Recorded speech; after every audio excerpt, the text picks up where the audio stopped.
Hello friends, कल हमने पढ़ा था लैटिट्यूड के बारे में और लॉन्गिट्यूड के बारे में। आज हम पढ़ेंगे लॉन्गिट्यूड एंड टाइम और जोन्स का क्या रिलेशनशिप होता है। There is a relationship between longitude and time, कि रिलेशनशिप होता है क्या लॉन्गिट्यूड के बीच में और टाइम के बीच में, कैसे ये एक दूसरे को अफेक्ट करते हैं ये अब हम पढ़ेगा।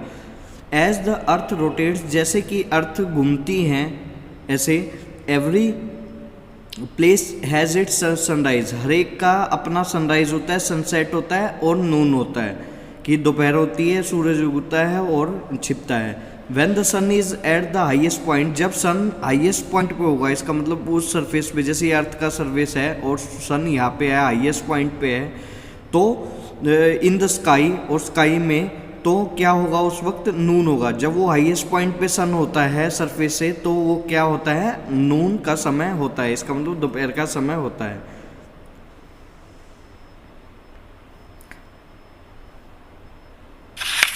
लोकल टाइम, कि हम लोकल टाइम कैसे पता लगाते हैं, शैडो कैस्ट, कि जैसे कि वो जो परछाई दिखाता है सूरज, उसके हिसाब से हम लोकल टाइम पता लगाते हैं। Which is the shortest at noon, जो कहते हैं सबसे छोटी होती है परछाई कब होती है, दोपहर में जब सूरज सिर के ऊपर होता है बिल्कुल, तो सबसे छोटी होती है। और लॉन्गेस्ट एट द सनराइज और सनसेट, जब सूरज निकलता है और जब छिपता है, जब परछाई क्या होती है, सबसे लंबी होती है। तो व्हेन द प्राइम मेरिडियन, जब प्राइम मेरिडियन क्या होगा,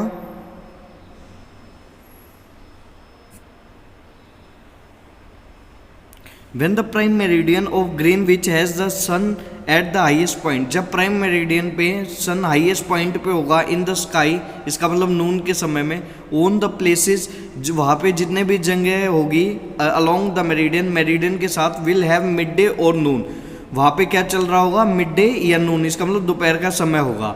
as the earth rotate from west to east, जब अर्थ रोटेट करेगी west to east, the places at the Greenwich, जो प्लेस हो गए ग्रीनविच पे, will be ahead of the Greenwich time, वो क्या होंगे, आगे होंगे ग्रीनविच के टाइम से। And those to the west will be behind, और जो वेस्ट पे होंगे वो पीछे होंगे टाइम में।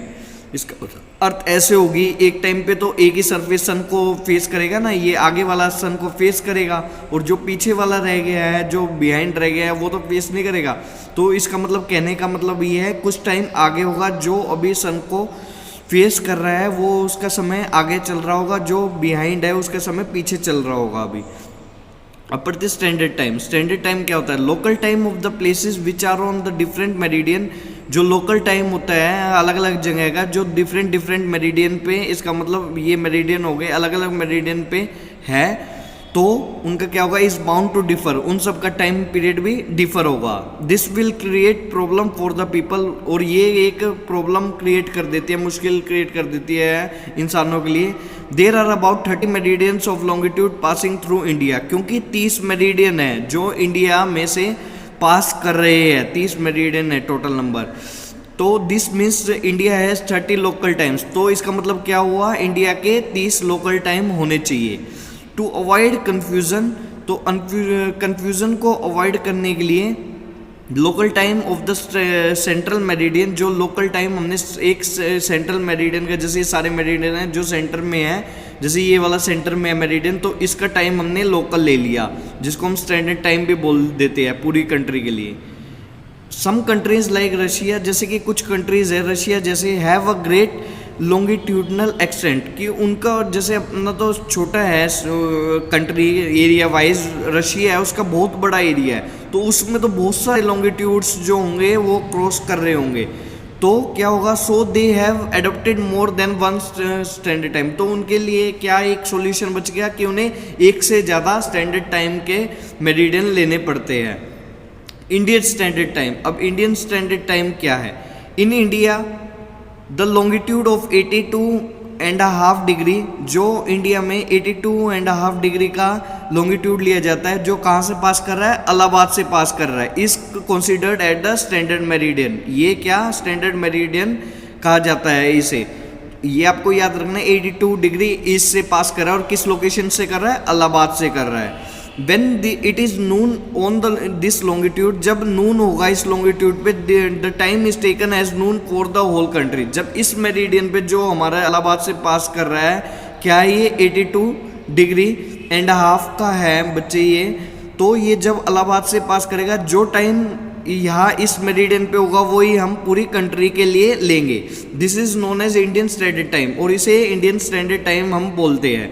India is situated between the longitudes of 16.8 degree east और 97 डिग्री ईस्ट। जो इंडिया है वो किस किस लॉन्गिट्यूड के बीच में, 68 डिग्री ईस्ट और 97 डिग्री ईस्ट के बीच में है। और लेटीट्यूड कौन कौन से है, लेटीट्यूड है 8 degree north and 37 degree north के बीच में।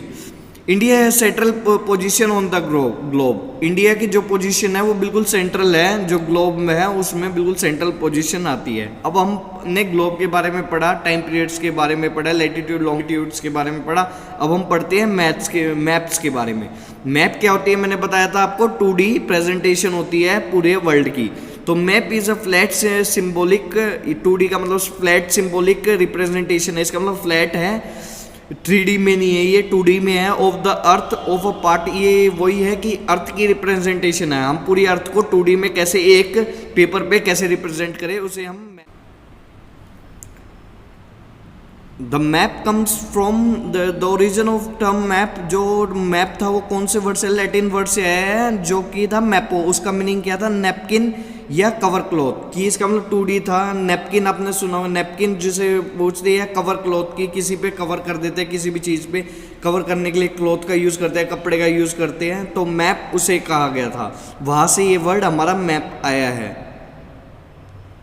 अब नेक्स्ट हम पढ़ते हैं इस मैप के बारे में और थोड़ा सा ज़्यादा। Children you know that a map is drawn on a flat और a plane sheet of paper. कि आपको पता ही होगा एक प्लेन शीट ऑफ पेपर है, आपने बहुत सारे मैप भरे भी होंगे, देखे भी होंगे अभी तक क्लास में, छोटी क्लासेस में। It is representation of any area. ये एक रिप्रेजेंटेशन है, इसका मतलब दिखाने का तरीका है किसका, किसी भी एरिया का और पूरी दुनिया की सरफेस का। You might also be knowing that it is very difficult to convert a round. आपको ये भी पता होगा एक राउंड अगर चीज़ हो उसको एक फ्लैट सरफेस में करना बहुत ही मुश्किल होता है।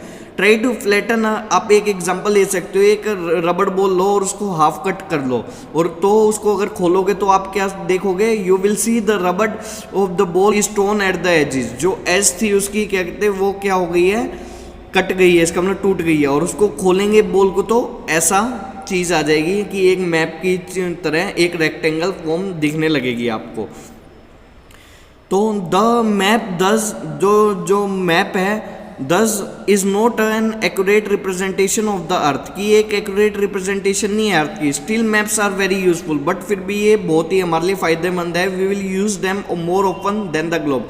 और हम उनका यूज़ स्कूल्स में भी करते हैं और ग्लोब से ज़्यादा करते हैं। The most important advantage of map की सबसे ज़्यादा लाभदायक क्या है ये, we can draw a part of the whole earth on a map. कि हम एक पार्ट भी ड्रॉ कर सकते हैं एक मैप पे, कि पूरी अर्थ का एक पार्ट हम ड्रॉ कर,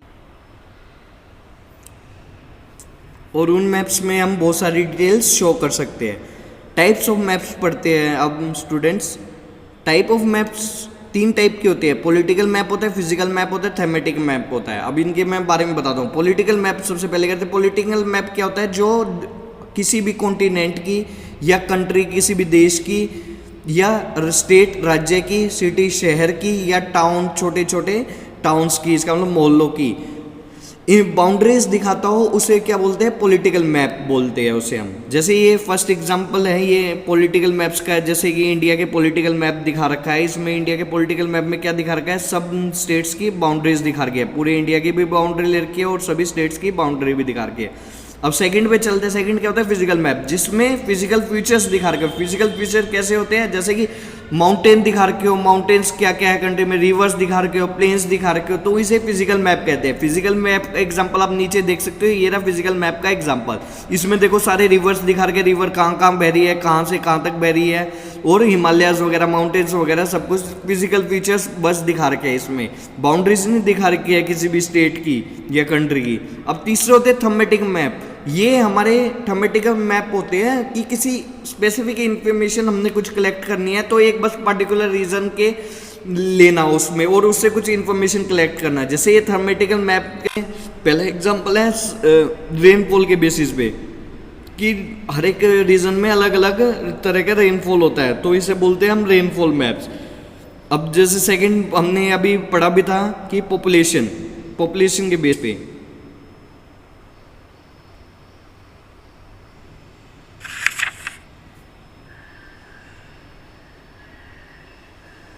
सेकंड पढ़ा पॉपुलेशन। अब सब maps show population in different areas. अब जो कुछ मैप्स हैं वो क्या दिखाएंगे, पॉपुलेशन के बेसिस पे कुछ एरियाज को ले लेंगे और उन्हें हम क्या करेंगे, कंपेयर करेंगे।